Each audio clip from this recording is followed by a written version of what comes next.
Black Americans have some of the most unique experiences in the world. We are the only people that you can think of on the planet that's been robbed of a thorough knowledge of self. Where most of us don't know who we are or where we come from. We don't have names that's connected to us, nor do we speak our native tongue. A lot of things have been taken from us. A lot of ethnic groups from around the world say that Black Americans have no culture. Well, I would disagree with that because our culture is American culture. We were here at the foundation and the creation of, there is no America, the good and the bad, the ugly without us. We are the culture, right? So we do have a culture. But the one thing that we lack, and we're behind with other groups, is a consciousness or a thought process that binds us together in the manner in which it should. And because of that, we suffer from a lot of self-hate as a people. We suffer from a lot of trauma as a people. And despite our long and mighty walk and the things that we've accomplished in this country, we've gotten so far to the point in 2024, we believe that we don't need each other anymore. We complain about systematic racism and institutional racism and all the kinds of other isms that affects and plagues our community, but yet and still, we still don't need each other. And I say all that to get to the Black man. The Black man says he feels undervalued and underappreciated from his woman. The Black woman says that she feels unprotected, non-selected, and neglected from the Black man. So now you have a whole host of men and women looking over the fence at other ethnic groups that say, hey, I'm going to date out because I want peace and happiness. And one of these groups is the Puerto Rican woman is saying that a lot of them date Black men exclusively. And Black women are hating on them because they're dating Black men. But you hear certain Black women whom the internet people call swirlers, and they say that they're tired of dating Black men because of this. By virtue, would peg me as the stereotypical Black woman, except for the fact that I'm not obese, because that is what these crazy Black men try to say is Black women are undesirable, they're obese, they don't take care of themselves, they have nasty attitudes, which I have a badass attitude as well. So like I said, I definitely fall into the stereotype of a undesirable Black woman. However, none of that stops me from dating and choosing very consciously to not and never again date Black men. And I have a little list here, which only took me about 3 seconds to put together, of why I don't date Black men. Now, the first reason is because they're extremely, extremely, extremely insecure. And see, at the root cause, when you listen to that woman talk, it's based off of trauma. And because we've been traumatized so much as a people, and the people that actually is the cause of the trauma in our community, we don't have the ability to enact justice on them. We take it out on each other. And then we go seek actual refuge in a lot of times the people that created the injustices and the trauma. Think of that. Think of that. And we tear each other down before the world so everybody can see. So despite our long and mighty walk and all the things that we triumphed over, we've gotten so-called so free that we don't even want each other no more. And every other group is watching.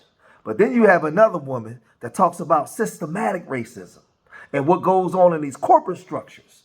And she speaks like this. Systematic racism aside, Black man, there's something I want to put you on game about if you are in corporate America. A lot of Black men are not moving up in corporate America, and it's because they are not married. I have worked in the banking industry, and I have also worked for a government agency. I have sat amongst millionaires. I have sat amongst politicians, lawmakers, senators, all of this. I have overheard the type of conversations that they have. They do not trust you if you are not married. They don't trust you because they perceive if you're not married, you do not have the means to stay motivated. You have issues with commitment, and you have issues with dedication. Especially if you have children and you are not married to the child's mother or have never been married to the child's mother, they definitely perceive you as someone who has commitment and dedication issues. And a lot of these people, they will not work with you if you are not married. Or if they do work with you, you were the very last on the list. And I'm telling you this for information purposes only, not for judgment, belittling, or any of that. I just want to put y'all on game about what people in position of power feel about men who are not married in corporate America. Now, I don't understand why so many of these sisters that come online, they got their face packed with makeup. Like, when did this start? Like, this stuff is ridiculous, man. But let me, again, what I'm saying, because you guys know me, that's my hardcore followers. I am not pro-black man, pro-black woman. I'm pro-black community. I'm pro-black what's right for our people. And she's talking about the corporate structure and these people don't trust you. But see, before you get to those people, do you trust black men? Do black men trust you? Do black people even love each other enough to make the right decision? See, because you can't come to me talking about systematic racism when you guys, the black man and woman, are enforcing it by not loving each other, by not wanting to be with each other, by not willing to make it work, not willing to make it work. You actually practicing systematic racism on each other. The actual thing that you're complaining about is what you're enacting on each other. But the funny thing is, women from other groups find these black men desirable. They know that 85% of these black men grow up in single mom raised homes, and the black men tend to be more liberal in his approach in dealing with his women to give her more freedoms as opposed to other groups of men. So the black man is highly sought after from these other groups of women because they have more say-so in the relationship. Listen to what this Boricua woman is saying. To all my single Puerto Rican ladies, get you a black man. Yep, I said it. Get you a black man. You will thank me later. Now, with that being said, they love arroz. And you know what? Then my man got the audacity not to eat meat. So tonight, I'm going to make him arroz con chocha. So those of you that know me and know my background, know my mother, I'm well versed to have this conversation. So you have this Boricua woman talking about the black man. But they also have Puerto Rican men. Why is she looking away from her men? Right? The same way the sisters are saying they're looking away from theirs. See, this is one thing that's going on in American culture. But everything gets blamed on us. But we do have a problem amongst ourselves. We have a self-love issue with everything that we've been through. But other groups of women is looking at our men, away from their men. But we're supposed to be at the bottom of everything. But there was another Puerto Rican woman, and she was speaking about the issues that she had from black women when black men choose the Puerto Rican woman.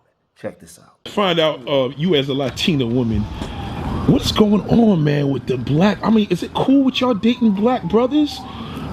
You don't have an issue with that, but who does? Black women. Is that a fact? Well, I think it's a fact because they just happen to think and believe that we are taking their men. You see what black women have blatantly did with you being with a black woman. Where do I start? Damn. That guy I was telling you about. Perfect gentleman. Sweetheart. Worked as a some type of bodyguard, whatever. Anyway, ran around, he belonged to a lot of organizations. So yes, there's a lot of women around in these organizations. Yeah. And which is predominantly men that belong to the organizations, but there's always women around. Right. And he would never leave my side. He was a true gentleman. We would go out places, he'd stay by my side. And these black women, I would get the looks, I would get the snide remarks, I'd get everything. This is an issue that I've been speaking about for a very long time on all of my channels. And I'm going to say this, right, for those of you out there. It's funny how we can complain about each other. The black man ain't this and the black woman ain't this, and we don't have the patience for each other. And we commit verbal genocide on each other before the world, on social media, before everybody. Everybody's watching the way we interact with each other, the way we treat each other, right? Everybody's seeing this. But I'm going to talk about our black sisters for a minute.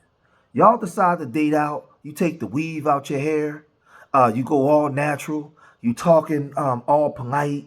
You doing you acting like you got some sense, because when you with the non-black person, and sometimes I see you in Center City, I see you in places, and I say, well, damn, how come you couldn't do that with a brother? Then I see you brothers. You over there with the non-black woman. You acting right. You sitting up in your seat. You're not acting like a so-called Negro. You doing all these things, but you couldn't do it with each other. How come we can't do it with each other? The same way you embrace patience, the same way you embrace love, because you see other groups as something better than yourself. But every right we ever got in this country, it came from black families. Dr. Martin Luther King Jr. didn't interracially date, even though they tried to allegedly say he did, but showed the proof. They never showed the proof. They put stuff out there, but why would I believe the CIA, who was complicit in black churches being blown up, and the federal government watching states do all kinds of stuff to us and never enforced it? So now because J. Edgar Hoover said he had proof, we believe him? How stupid could you Negroes be? Man, miss me with that foolishness. Malcolm X didn't interracially date. Before he was Malcolm X, he did. But when he got knowledge of self and he came into the understanding of knowing who he was and what the enemy was doing to our communities and how they systematically and institutionally destroyed our people and attempted to destroy our culture and all of our knowledge, he didn't. A lot of us did things when we didn't have knowledge, but when we got knowledge, we did better, and we became the examples for what we should be to become the best versions of ourselves. That's what we did. So don't come at me with the Malcolm X stuff, what he did before he was Malcolm X. Erase your comments. We're talking about what he did before and when he became the best version of himself, right? Dr. Amos Wilson, Dr. John Henry Clark, all of these people, they didn't swirl.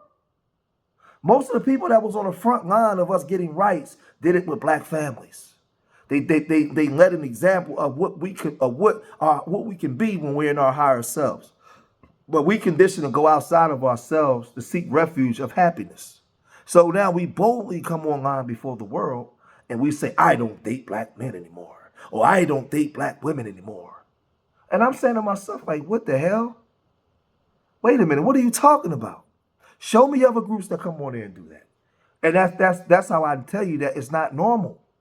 It's not normal. We suffering from some psychological sickness that needs to be dealt with. Now, if you chose to date out, if you choosing to date out and you're not online putting your own people down to justify why you're doing it, I don't have a problem with you. Listen, do what you do. We don't all live in the same places. We don't all have the same experiences. We grow up in different places. But if you're online just destroying the black man or destroying a black woman to justify why you date out, something's wrong with you. You are sick. You have a sickness. You have a sickness.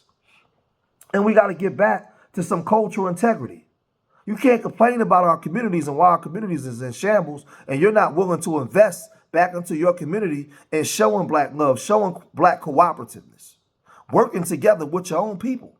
It's going to take some time to clean up things, but ain't nobody coming to save us but us. Don't talk to me about gentrification. Don't talk to me about the immigration situation. Don't talk to me about the unfairness of laws if you ain't willing to love your own people enough to bring about the change that you so claiming you desire. Don't talk to me about that. Miss me with that. And these are the things that have to change. So other groups of women desire the black man. Like I said, that's because the black man is more liberal in his approach. But you need to pay attention to that and understand why.